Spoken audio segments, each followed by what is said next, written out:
because my background, I guess was that I grew up as playing blues, classic rock, then got into, I think probably similar to yourself, I was listening to you with Leon on the Gear podcast, and so I got heavily into Satriani and Vi in my teen years, and just devoured and consumed all that, and was shredding my face off into my teens, and then went to jazz college, and then had this massive boom, because just like I think Tom's the same as well. In fact, from what we've chatted about, he was massive Vi Sat Stream Theatre head, but then when he went to Leeds College of Music, he kind of bit onto the challenge of doing the jazz thing, and kind of succeeded with it. And maybe it sounds like you had a kind of similar thing. You had the shred years, and then the jazz bug did bite you, and you kind of succeeded with it. My journey, that all developed sort of later. In fact, I didn't really know Tom when we were at college. It was only then, through many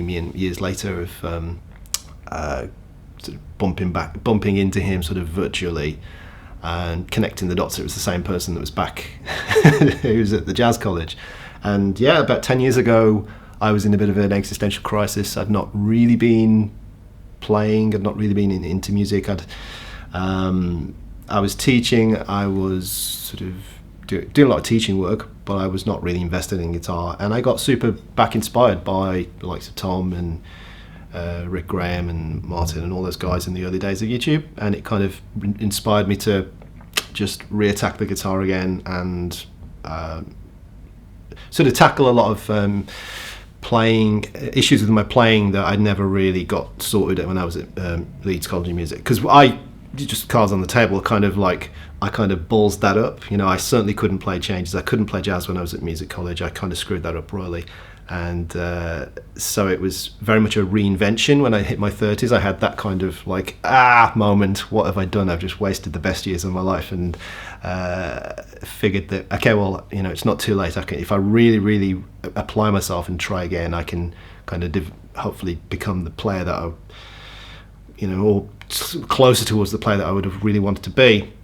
And I applied myself in my early 30s to a real shocking degree, and I kind of made some progress. And one of those things was kind of, I just got Tom's courses, when he was in those kind of legendary Legato courses, and worked on those. I went back to my college stuff. I went back to all the things I knew I should have done in terms of learning to play and changes and jazz and stuff, and just had another crack at it, really. And thankfully, I sort of then got into doing like jamming with other people, and just experiencing and playing more, and doing all the other things I probably should have done at college and never did. And that just raised me up, and things. It really, my whole sort of playing and then sort of career, because of the playing, kind of started to take in a different turn, maybe seven or 8 years ago.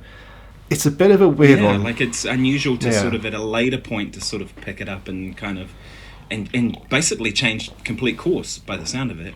At some point, I'll do it as a series or something to kind of show the kind of the change. In fact, people that have followed me in terms of the audience of the Guitar Hour podcast and things, and people that my audience that I have really kind of saw it in progress, because 2016, 17, when live streaming first became a thing, I was doing that loads, and I would just that period of time I was going through a lot of issues with depression and anxiety, and I would use live streaming as a way of partially tackling that, just to get and I would just practice on live stream, and sort of I think there was a period of time, a couple of year period, where you could, looking back on it now, you can really see this progression technically, and then changes wise and things started to become more better and better.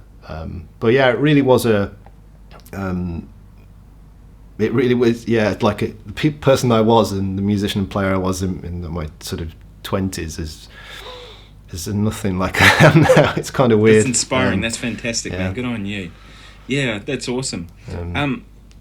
So the legato thing, there's many things I've been impressed with your playing, because I've obviously checked out your playing a lot and followed your career for a while now, thanks, and what man. you do and everything.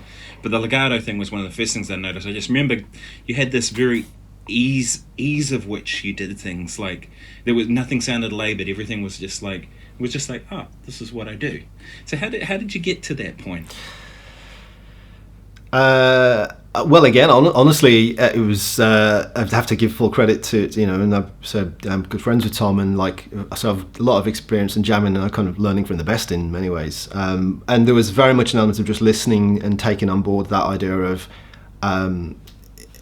relaxation to the point. I think I have an even lighter touch than Tom, I think, in terms of like the legato thing, and so that can be a negative thing in terms of digging in. Some people could maybe criticize my playing for being too light, but there's a very much the efficiency, this sort of efficiency of movement, the lack of over pressing and reducing the tension. All that was the real crucial things, and all stuff that many great legato teachers talk about. But I really, really took that on board because, as I say, I was at that point. I was like 31, 32, and I was thinking, okay, well, if I wanted to develop a high level of improvised technique, then find the thing that feels natural. And that was one thing that I gravitated to my ear gravitated towards, but also it just kind of there was not that much resistance. I was doing the Satriani and the Vi stuff in my teens had primed me for the kind of fast twitch muscle movements, but what doing the more sort of fusion kind of legato to the grid with subdivisions and control, that massively improved my rhythmic control and my rhythmic timing and stuff like that. All of the having that sort of,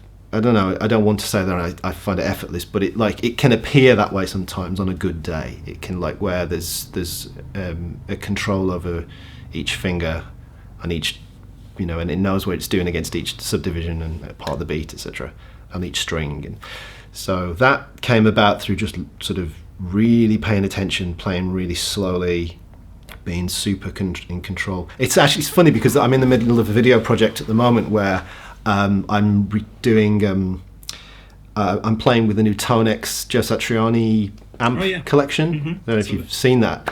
So I was huge. I mean, being a 90s kid, I was my favourite Satchtones and playing with those sort of middle 90s and the Crystal Planet eras and all that. So and I actually, in the middle of my jazz college despair in the third year, I actually wrote, I had through the summer, kind of distracted myself, and I just wrote the most Satch ballad that I could. So as a project on myself.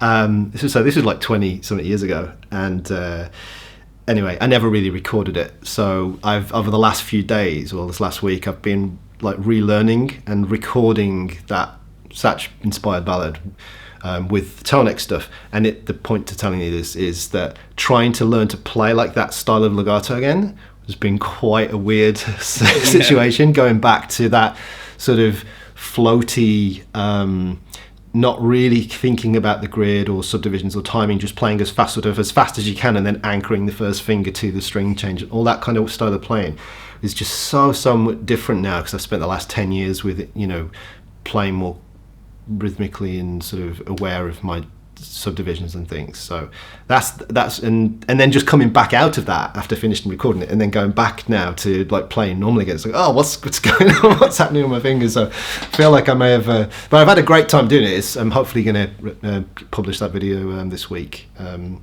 but it's been great fun to do it. But yeah, it's quite different. There's kind of two styles of legato, really, that's where I grew up on. That's what I was,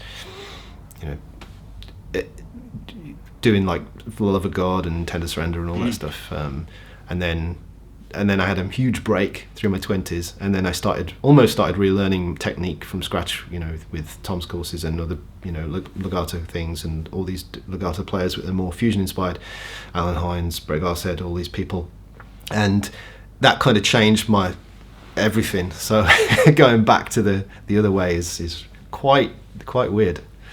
Oh man, that's really great. And you hybrid pick as well too. I've seen you doing some hybrid picking stuff too, yeah. Right? That's it. So it all comes down to, again, like efficiency of motion, like efficiency of movement. Like, so I'm not, generally speaking, like I've got my hand in the kind of sort of C shape kind of thing, thumb on the back of the neck, like in that position there. Mm-hmm. The kind of thumb follows the hand, and then hybrid picking. Yeah, so it's like. Hybrid picking that way, and then sort of like reverse sweep when it's coming this way, and that's the core of it, really. I don't really do. I'm not like a sweep picker. I'm not an alternate picker. I'm not, unless when it comes to kind of like doing the jazz thing. When I'm trying to play jazz, my technique is different then. Look, in fact, so what Tom and I have spoke about this a lot in terms of the legato technique. Actually, makes kind of swing jazz playing quite difficult. So it actually is it's a bit of a double-edged sword, really. It can be great for some things, but for like trying to do like swing at like 180 on 200 is like kryptonite. Trying to play that way. So yeah, I think there's no particular technique that works for everything, is there? That's why everybody has a different way of doing things, I've found. So tell me about this beautiful guitar that you're holding, because you endorse Fibenare, is that how you say it? Yeah, Fibenare in Hungary. So the boutique guys, family run the small thing in Budapest, and yeah, just played with those guys. I was doing the guitar hour with Tom and Dan, and on that back in the day, and it came about through them contacting me about, do I want to play Tom and Dan playing at the time? Do I want to do that as well? And that relationship started and built and grew over the years, and I was just, why not? Yeah. I mean, they're stunning instruments. I didn't really. I was. They're they're truly, truly amazing. And yeah, that's grown into now. We've done a few different models. We've just did one. There's another guitar I play. You've probably seen a lot of the sort of like Lake Placid blue Strat version. Mm-hmm. That's now one of their sort of models, and we released that at NAMM this year. So that's now on the lineup. And I just get to play. It's like Kid in a Candy Store. It really is. I go over to the workshop and get to choose the woods and take even have a little go at doing bits and pieces sometimes, just for the fun of it. And we've got a great relationship, and I love, the guitars are absolutely amazing. Because that's one of the key things, isn't it? It's like the relationship you have with that company, isn't it? It's not just, or at least for me anyway, it's not just gear. It's like you want to have a relationship with them and sort of build something and promotion and all that kind of stuff too. So for me, I didn't need to. There was again that sort of point in my life. I'm not kind of chasing like gear deals or endorsements and things. It's like I just feel really grateful, really fortunate to be in the position I am, and like I don't see it as like any kind of you often, if you've been to NAMM before, about 6-7 times now. So okay, right. So, I don't. How have we missed each other? I know, then? Right? I know. Well, I'll be there next year, so we'll have to. I know it's funny. I've been. I think it's just because there's 200,000 people around, and it's such a madness. And usually, too, when I'm there, I go and do my stuff, and then I sort of just, when I'm walking around the halls, it's head down. Gets a bit chaos. So. No, I know what you mean. But yeah, so I mean, now it's there's the kind of cliche of the hustling American, like just hitting all the booths, like what can I get, and I think that's never really been. Maybe it's the English man in me, but I don't see any kind of gear ladder or anything. I love gear, but it's like I'm very, very happy and sort of I have more than enough instruments. Kiwis are the same, man. We're definitely not someone who, when we don't tend to talk about, we're very much like the British too, don't tend to talk about our stuff, a little more unassuming and not really going to go up and say, hey, give me an endorsement, and it doesn't really work like that. I had a couple of questions here from some people. Darren said, yeah. I just, when you mentioned about the Guitar Hour podcast, I thought I'd do so. Darren says, love to know how he developed, this is like a multi-part question, so I'll ask it in pieces. Okay, sure, yeah. Love to know how he developed the skill, ability to play over changes. So let's start there.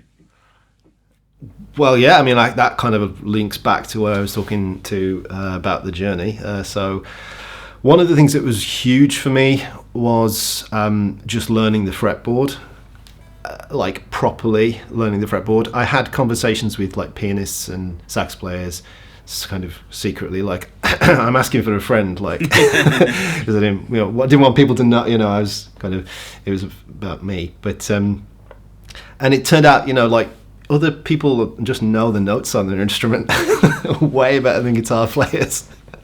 And so it kind of, all this is so obvious really when you sort of look back and think about it, but just like knowing the fretboard really well. And that kind of, so I kind of went down for a little period of time in terms of learning note names, thinking and playing everything in terms of raw note names. And that led me then, after a little while, to then converting that into more generically into just thinking in terms of intervals, in terms of numbers. That was another massive leap forward in terms of being able to play through changes, making things generic. And then after that, for a couple of years of doing that, sort of 2015, is when I kind of sort of having the discussions with Tom about taking that even further and then making it geometrically generic. So this kind of take us into maybe the solo thing and whatnot. But if you are in fourths tuning, there's a very small, finite, limited number of what we refer to as like 2-point geometric shapes. There's 48 of them that can express like every intervallic sound function you want to find on the instrument. In standard tuning, you got to compensate for the strings. But I took that idea and then I've just ran with it and applied it. So going forward with the idea of thinking generically with interval numbers, but on a sort of like a shape-based nature of the guitar. So a 3 looks like this. Get rid of the warp. So a 3 looks like this.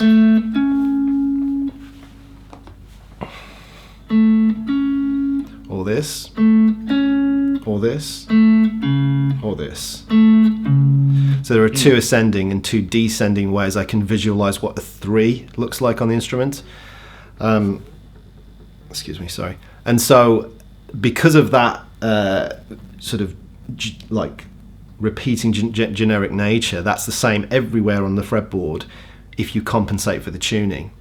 And then by doing that with the other remaining 11 sounds, there's more intervallic functions, but 11 sounds. What that led me to do is to very, very quickly be able to see chord tones, extensions, alterations against a given root note, sort of against any chord on the fretboard. And that really was the superpower. That really was the cheat code. I say cheat code, it's still a lot of work. But if you combine like harmonic knowledge, which I did have, because my harmony was pretty good through college, I just couldn't apply it to the fretboard. I couldn't apply it. It was this nature of making things generic on the instrument that kind of like fast-tracked me to be able to play through changes. Now, the one small downside is that it doesn't give you language, it doesn't give you vocabulary. So this is to say, and you'll hear my playing loads, like when I'm still, as I say, trying to play jazz, I don't have the language or vocabulary. But there's pretty much not a set of chords you could put in front of me that I couldn't have a good go at first time at sight now in terms of just improvising through, because of this sort of, I guess, sort of like some weird kind of superpower. Because it's not based upon large 3-note per string patterns. It's not based upon sort of cage shaped, and it's all like localized against a root note. So no matter where I see the root note, I can sort of see all of these sort of intervallic functions orbiting around it anywhere it might be, and that's the way that I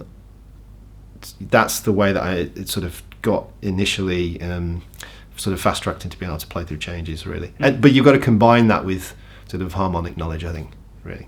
Yeah, I've noticed that a bit with I used to teach at a university. I was there for about 10 years, and a lot of students would acquire a lot of knowledge, but like you said, couldn't do it on their instrument, and then they go away and spend the next 10 years trying to get it together to actually doing it. But I like that an interval approach to improvisation is a really great way of doing it and playing chord changes for sure. So the next part of his question, he says, "And any updates on the Pathway to Jazz series?" Smiley face. Well, yeah. So there are no. I'm going to put this. So I paused it slightly to work on other things. So the app, which we'll get onto, and there was a course that Tom and I had released, all based on what I was just talking about. Actually, this 2-point visualization system, which is an even more sort of like in detail depth kind of approach and extension of what some of the things I was developing in the Pathways 1.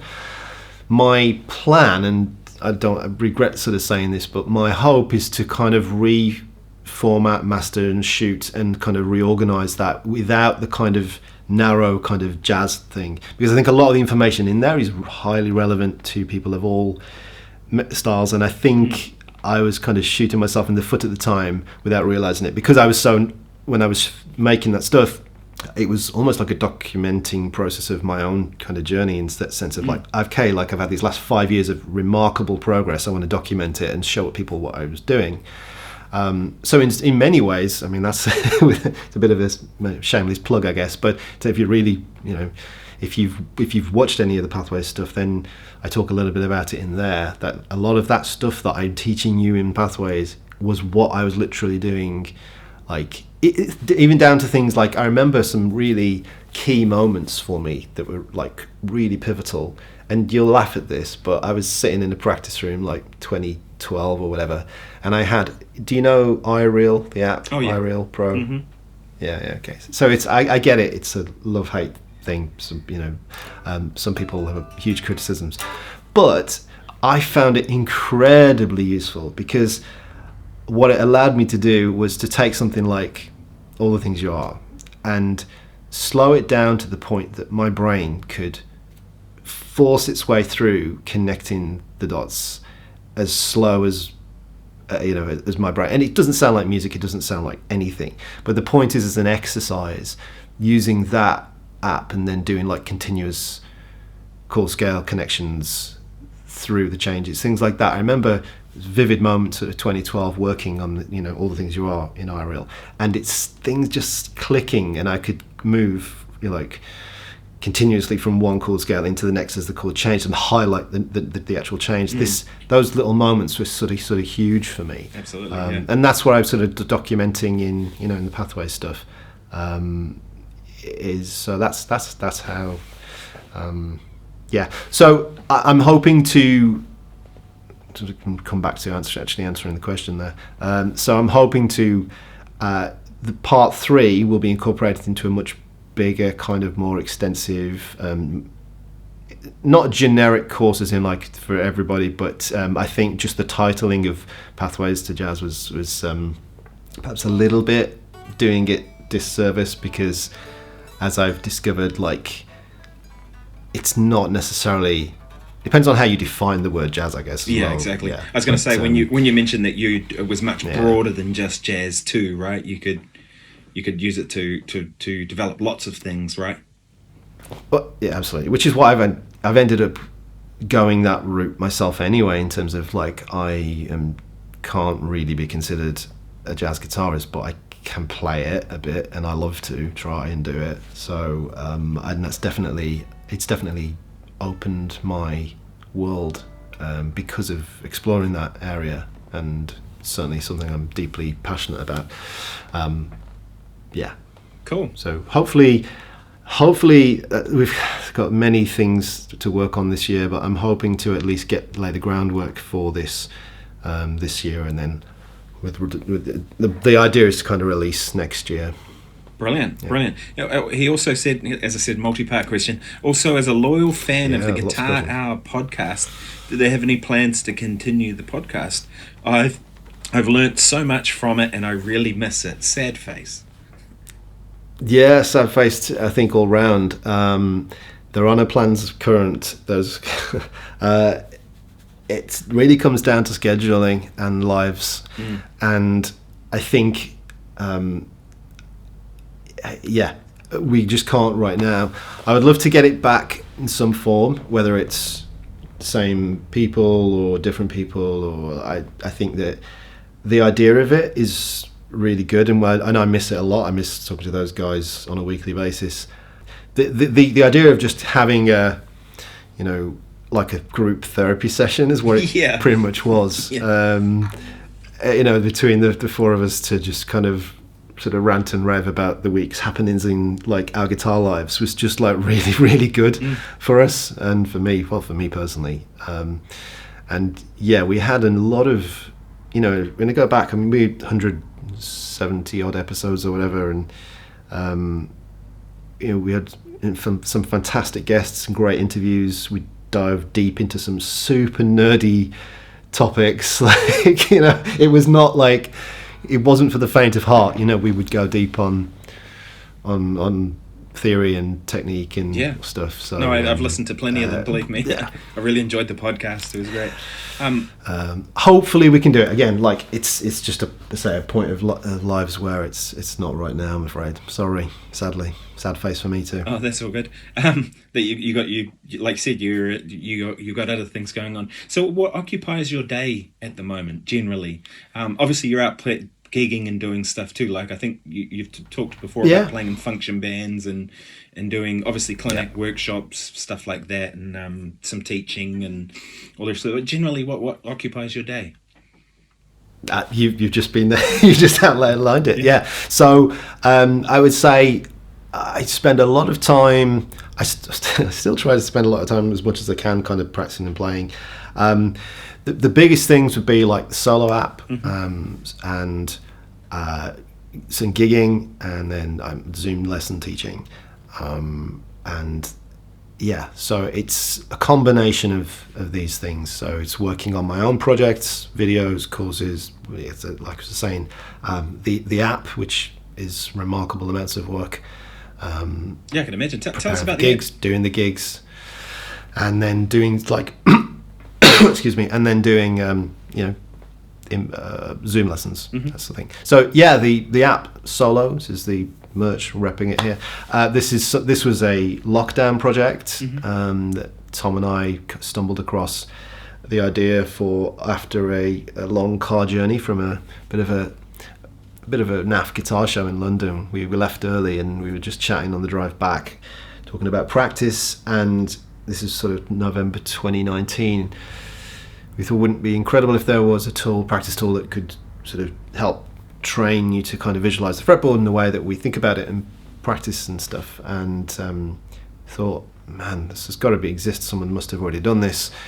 And it turned out with our research they hadn't, and so we made it happen. And when we came up with the idea for Solo after a long car journey once. So a listener of the Guitar Hour podcast had sent me an email a few weeks later after hearing us talk about ear training, because we're on the show at the time, we were talking about ear training and something that I'd made a bunch of backing tracks, and he'd sent an email saying, if you ever want to make an app out of those ear training backing tracks, let me know. And this was, as I say, a few weeks after, just total coincidence, after we came up with the idea for this fretboard visualization app. So we'd replied and said, well, actually that's an amazing coincidence, we don't want to do that, but we have this other idea. And that sort of formed this incredible friendship really, and business. Then we formed a company with Mike.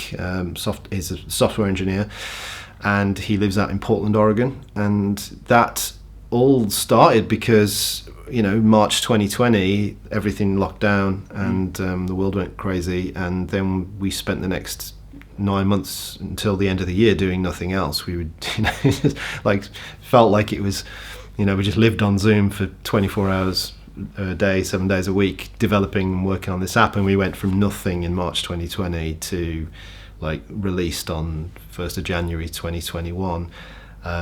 This visualization, so I should have said what it is, probably haven't, have I? But Solo is a fretboard visualization app for training you to see and think in intervals, like I was talking about earlier on.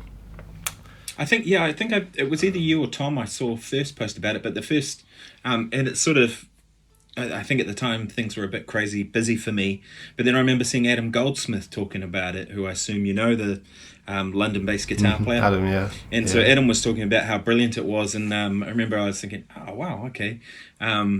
And he was saying that it was something that he was finding very useful, so that was pretty cool to see it sort of reaching. And then I saw someone else over this side of the world mentioning it, and I thought, okay, it's getting around. That's really cool. It's been really, been the biggest thing I think either of us had really, because it kind of extended out beyond the way the App Store works. It's crazy. I mean, it's the scale, the numbers. It's hard to sort of wrap your brain around. I think Tom's obviously a much bigger guitar person than I am, but I think the app and solo extends beyond Tom's reach even, given the nature of the App Store. So it's been really interesting, amazing project to kind of get into. Really, it was something that I don't really make albums or original music as such yet, anyway. But this feels like it's my baby. Like it's like something I feel incredibly passionately proud of in terms of contributing towards kind of knowledge and education and guitar playing. It's really something that's quite, I think, a very powerful and unique thing to use, and it's amazing that number of it's obviously kind of specific and sort of the way that it's helping people do things, like the way I was talking about how I see it. But it's very, very useful because we talk about things all the time in numbers, don't we? We refer to Coltrane patterns. We refer to things, if you're speaking to another instrumentalist, you refer to them, say like, okay, I'm on the 1, I go up to the flat 6, come down to the 5, whatever. All of this is just generic numbers that we're talking about, and the idea with solo was to get people to see the fretboard in that way, and then it's listening to you, it's responding to you. So by trial and error and repetition, you're kind of building those skills, and also your ears as well. We discovered that it's an amazing tool for ear training because much to my wife's annoyance, I would get like a test build come through in the middle of the night because the software engineers, as I say, is in Portland, and he would work on this through the night, our night. So we get a test development build in the morning, and I don't have guitars in the house, so I just pick up the phone in bed and sing into it to test it. So we got some features we're working on. So I'd be like singing intervals to my phone and like 6 o'clock in the morning, and I discovered, I was like, well, obviously this is an incredible ear training tool because it's for audiating and pitching and hearing and things against your voice and your how you hear things. Because if I practice this visual relationship of a 3 enough, I'm going to be able to kind of predict what it's going to sound like before my finger goes to it, so I know what that sounds like, and I'm building that thing. So if I got da da da, so I know by just looking what that looks like, I know what it sounds like. So it's building this oral fingerboard brain connection in a way that I think is really, really strong. Brilliant. Yeah, absolutely. For sure. There was another question here from Hussein Sahil, who said, I'd like to know his approach to modal interchange to create interesting chord progressions. This could be, yeah. Maybe I should just give an example of something that I find that probably my favourite example. We're not going to go, and maybe we could, I don't know how long you want to go, how deep you want to go. Modal interchange, though, on the basic level, you can kind of see it as just taking a parallel scale and then borrowing chords from that, and you could do that. So if you're in C major or whatever, you could take any C bass mode and its chords harmonized from it, and then steal them. On a slightly deeper, more functional level, I think it's a little bit more nuanced and intricate than that, and a bit more useful is that it's largely about taking a major key and then, for the most part, using the parallel natural minor mode. So if we're in C major, take C Aeolian, and then use the subdominant chords from that C Aeolian, and we sort of insert them and steal them and bring them into C major. So the very classic example would be if I take, can you hear my guitar okay? Yeah, so if I take chord 1 and then go to chord 4, the F major, then turn that into F minor, and then C major. Well, what I'm doing is I'm stealing the F minor from the parallel C minor key. So I'm saying from C in natural minor. And subdominant chords kind of work best, but so I think that's sometimes when I've seen this kind of thing talked about and taught, that's not necessarily always kind of made clear. Some of the most basic level of it, that's what we're talking about when we're talking about modal interchange, stealing chords from parallel minor modes that can expand the sound of our major key. So in the key of C major, we get these 7 chords. If you want to kind of have more variety in tonal, palette, there are other chords we can steal from C minor, so D minor 7 flat 5, or F minor, or A flat major 7. And all of those are like detours where they are diatonically, they're chromatically not in the key of C, but it's because of the parallel source of C from C natural minor, this is where they come from. It still sounds like you've not left the key, so it gives you this big variety of palette of sounds to get. So we can have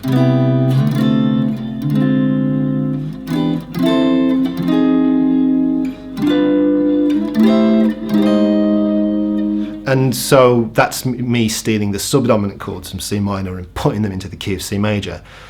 So maybe you can give me some examples that you like in a moment, but perhaps my favourite example that blows my mind is the kind of Tad Dameron and Bill Evans ending one. So you get the this sound. So if you take like a 1-6-2-5 ending, whatever, like it's a C major, A minor, D minor, G7. And you can spice that up. You could go from C major, A7 to secondary dominant, D minor, you can do whatever. But the really, really cool one in terms of modal interchange, my favourite example that blows my mind is if you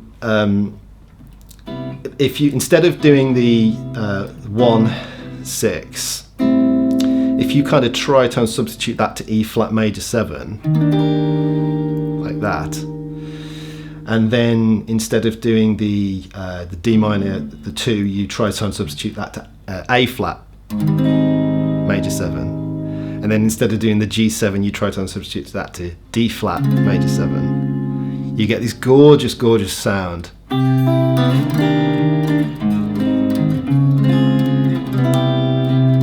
Now those are all stolen from parallel modes, so modal interchange. So this is a beautiful, beautiful thing, and they all like get that kind of Lydian, like if you play like Lydian chord scales over them. So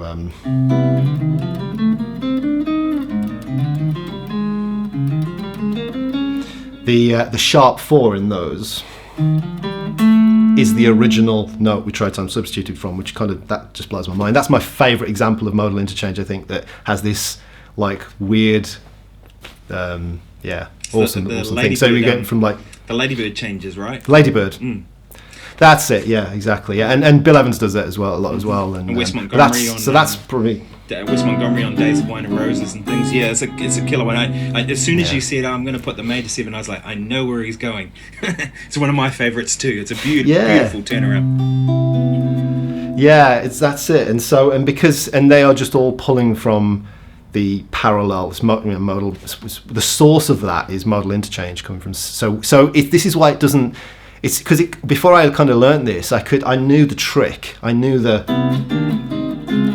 chord scale, but I didn't know why it worked. And when it all kind of, because it doesn't sound like you've changed key. These chords, E flat major 7, A flat major 7, and D flat major 7, should not. Obviously, they're not in. They all contain notes that are not in C major, but it doesn't sound like we've changed key. We've not. We're still in C major, and that's the amazing thing about this. This is again still on the subject of modal interchange, is that like because we are pulling from parallel modes, that the tonic remains C. So like this, like C, the D flat major 7 from like C Phrygian. So we get this, the A flat again from C Aeolian, we get this connection to the original home place that's just so strong, and it's so that's one that the Dammer and Ladybird one, and I think what was it Waltz for Debbie, that does it do at the end of Waltz for Debbie? I think it might do, yeah. What's the Bill Evans? Mm-hmm. I know Bill Evans. It was definitely amazing. One that Bill Evans used for sure too. So that one's. If you got any modal interchange examples that you like, that's a good one. That's great. And there's a bunch I could do, but that's one definitely that I would use a lot. It's one of my favorite tunes. Like I mentioned, West does it in Days of Wine and Roses. Oh yeah. And it's great. What I was going to say is, what have you got next around the corner? Have you got some big plans for things? We're just working very hard on the next version of the solo app. Some big things in the next version of that. So will that be solo 2, or will it be in a development of the one that's already out? It's a development. It's an update to the current one. Yeah. There's other things that I can't talk about. So there's this kind of exciting things that I can't talk about at the moment, which is I've got potential trip to Budapest next month. In fact, I might even see. I think Leon Todd might be there. I think I saw him say something on his podcast or something. Yeah. So I've got to take this guitar and my main blue guitar to make some adjustments, and for the next version of the blue guitar, changing some of the specs. So I need to take that for some measurements and things. So potentially that. I've got a holiday next week. I think I might mention to you, I'm going to Italy for 2 weeks with my wife. So that's brilliant. I've never been. I've always wanted to go. Oh mate, it's one of our favourite places in the world. It's we got married in Italy. It was so we've not been back since. We have. We did a trek through the Dolomites in 2019. But Italy's beautiful. We're going to Amalfi Coast and nice Puglia, and so I'm very much looking forward to that. And then after that, I think I'm potentially going to Budapest. And then cracking on with solo, the next version of solo.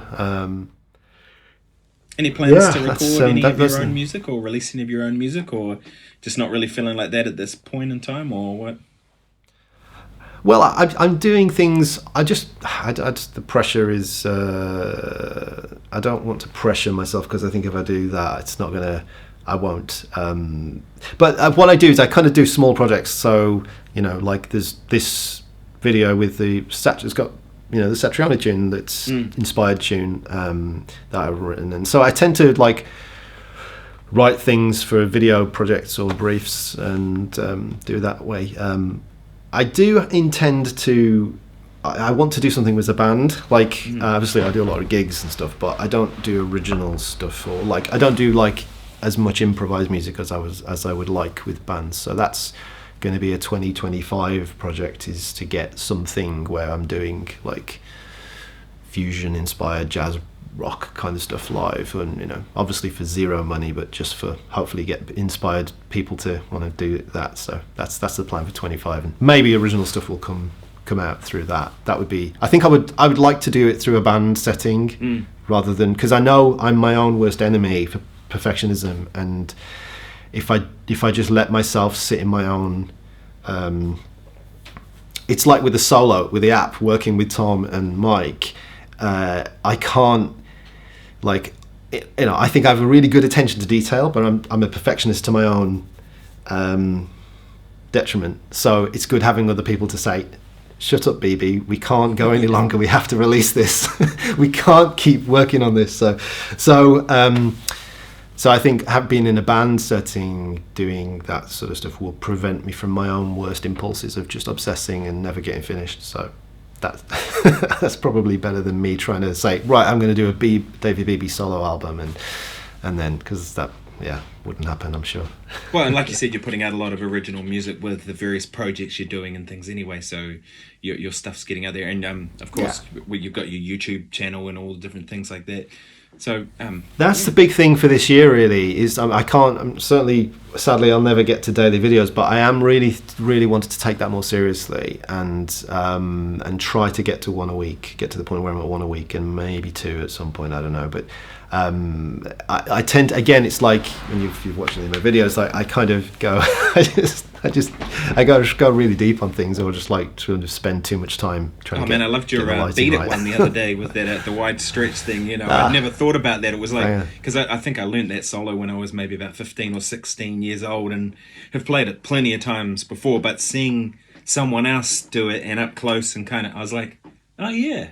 There's all kinds of things in it. Yeah, but that's a good example, really, because I'm like, okay, I've got this idea, like, and I really just have to. So I'm trying to use the YouTube thing as just as a passion project to just really just tackle the things I'm interested in, and see if I can grow it that way without having to sort of. I